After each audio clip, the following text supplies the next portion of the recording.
নমস্কার বন্ধুরা, রিতার হোমস কিচেনে আপনাদের স্বাগত। আজকে আমি বানাবো আলু পটলের রুই মাছ দিয়ে ঝোল। তো আলু পটল রুই মাছ দিয়ে ঝোল বানানোর জন্য আমি এখানে কড়া গরম হয়ে গেছে, তেল দিয়ে নিয়েছি। এবারে লবণ হলুদ মেখে রাখা মাছগুলো ভেজে নেব।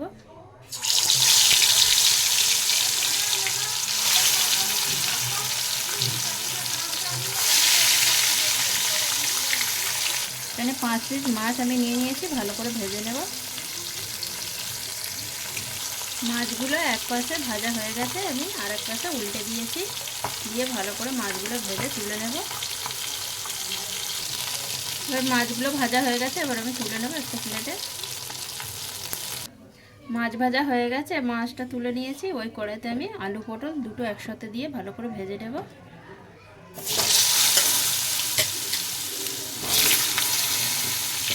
পটলটা ভালো করে একটু বেশি তেল দিয়ে ভাজতে হবে।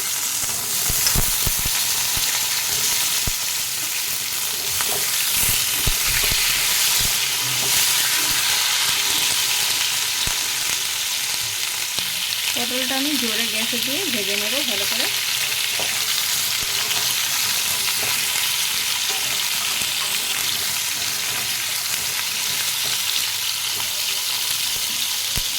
অল্প একটু হলুদ গুঁড়ো দিয়ে দেবো।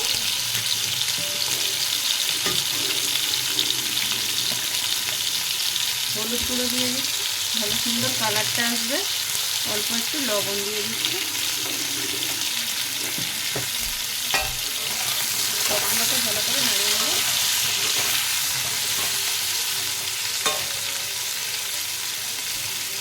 গ্যাসের আঁচটা একটু জোরে করে দিয়ে ভালো করে ভেজে নেব আলু পটলটা।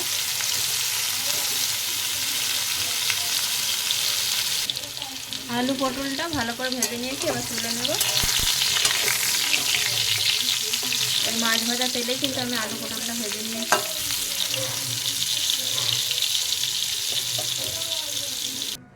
আলু পটলটা তুলে নিয়েছি, ওই কড়াইতে দিয়ে দেবো দুটো তেজপাতা, অল্প একটু কালো জিরে ফোড়ন।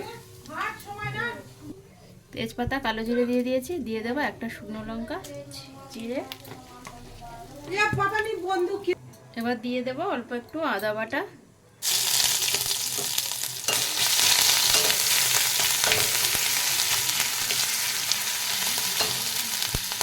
আদাটা অল্প একটু ভেজে নেব। এবার দিয়ে দেবো এখানে দুটো টমেটো নিয়েছিলাম, টমেটো বাটা দিয়ে দেবো।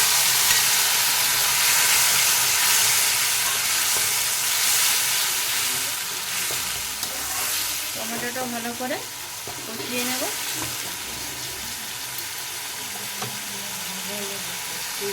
টমেটোটা ভাজা হয়ে গেছে, এবার দিয়ে দেবো পরিমাণ মতন হলুদ গুঁড়ো, দিয়ে দেবো লঙ্কা গুঁড়ো, লবণ দিয়ে দেবো। এখানে আর আমি কোনো মশলা দেব না, ভালো করে ভেজে নেব।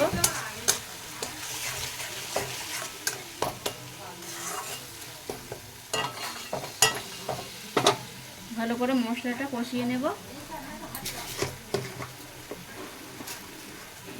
অল্প একটু চিনি দিয়ে দেব।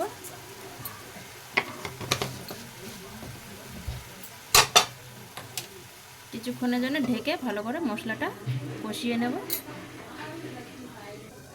এবার ঢাকাটা খুলে একটু দেখে নেব মশলাটা কষে গেছে।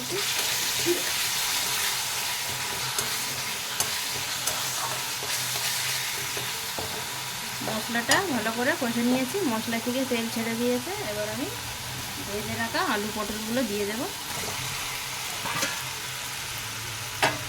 আবারও ভালো করে ভেজে নেব।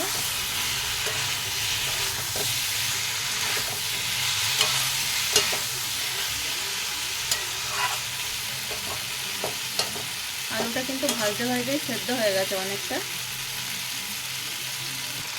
আলু পটলটাও ভালো করে কষিয়ে দিয়েছি, খোলা আছে। এবার আমি পরিমাণ মতন জল দিয়ে দেবো।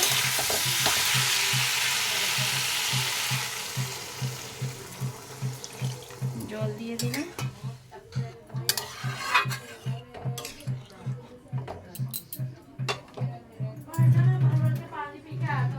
এবার একটু ঢেকে দেবো, কিছুক্ষণের জন্য সেদ্ধ হয়ে যাবে। এবার ঢাকাটা খুলে নেব, নিয়ে ভেজে রাখা মাছগুলো দিয়ে দেব। ভেজে রাখা মাছগুলো সব ঢেলে দেবো।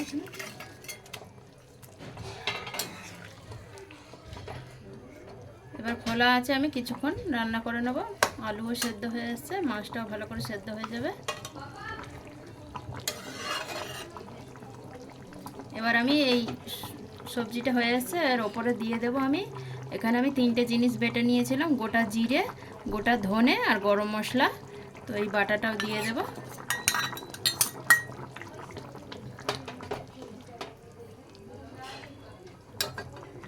এই বাটিটার মধ্যে আমি অল্প একটু জল নিয়ে দিয়ে দেব।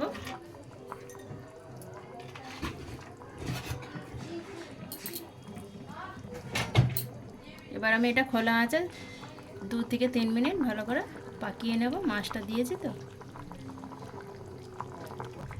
এখানে যে মাছটা দিয়েছিলাম, মাছ আলু পটল সব সেদ্ধ হয়ে গেছে, ভালো করে রান্না হয়ে গেছে। আলু মাছের ঝোল পটল দিয়ে। বন্ধুরা আপনারাও এইভাবে একবার বানিয়ে খেয়ে দেখবেন, আলু পটলে মাছের ঝোল খুব ভালো লাগবে খেতে। মাছের ঝোলটা হয়ে গেছে, এবার নামিয়ে নেব। গ্যাসটা অফ করে দিলাম।